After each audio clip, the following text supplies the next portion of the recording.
মাঝে মাঝে শখ করে একটু সাজুগুজু করি, কিন্তু আমাকে ভালো লাগে না, সিম্পল থাকলেই ভালো লাগে। আগের ভিডিওতে শুধু বারবার জাফলং এর জায়গায় সাদা পাথর বলছিলাম, তো টিকটকে আমাকে সবাই ধুয়ে ফেলছে। আমি জাফলং বলতে চাই কিন্তু বারবার সাদা পাথর চলে আসছিল, তো এর জন্য সরি আর কি। আর এই তো চলে গিয়েছিলাম জালমুড়ি খেতে খেতে। এই রাস্তাটাই যাওয়ার সময় আমি এই ভিডিওটা করেছিলাম সুন্দর একটা গান দিয়ে, তারপর ছাড়বো। আমার খুব ভালো লাগছিল মাঝে মাঝে রেল স্টেশনের সাইডে দিয়ে এইভাবে হেঁটে হেঁটে ভিডিও করে, তো সেটা আমার ভালো লাগে গান দিয়ে ছাড়ে পরে আর কি।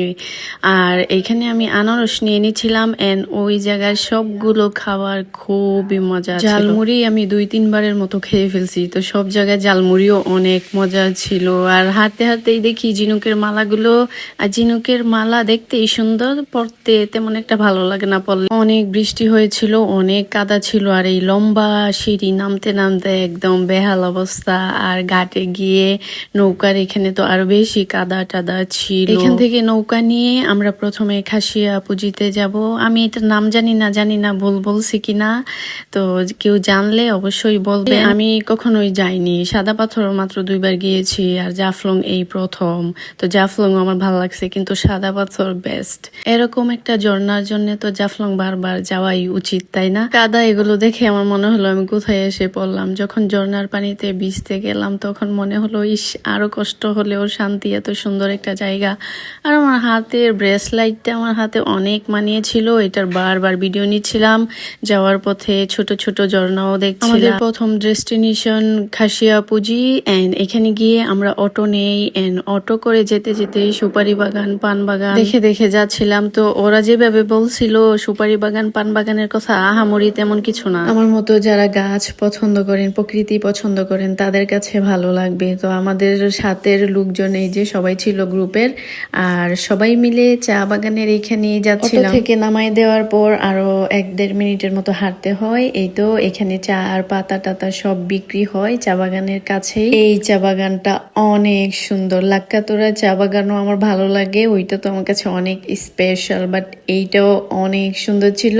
ওইটা তো পাহাড় থেকে উঁচু, টিল্লা থেকে উঁচু নিচু এরকম, আর এইটা একদম প্লেন ছিল।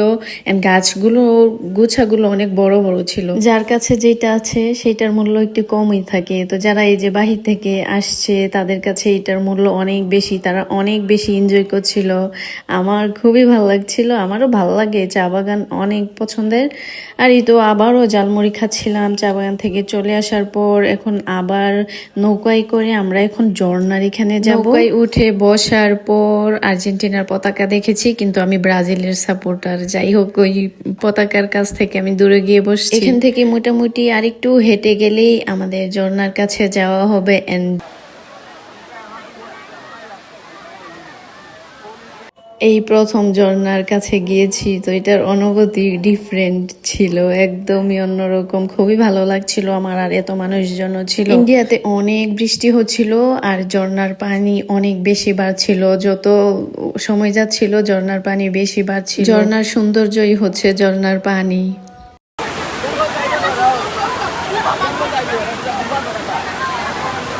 আমি খুশির ঠেলা কি করব নিজেও বুঝতে পারতেছিলাম না, এত ভালো লাগছিল। আর পাথরগুলো মনে করেছিলাম পিছলা হবে, কিন্তু একদমই পিছলা ছিল না, একদমই সহজে ওঠা যাচ্ছিল।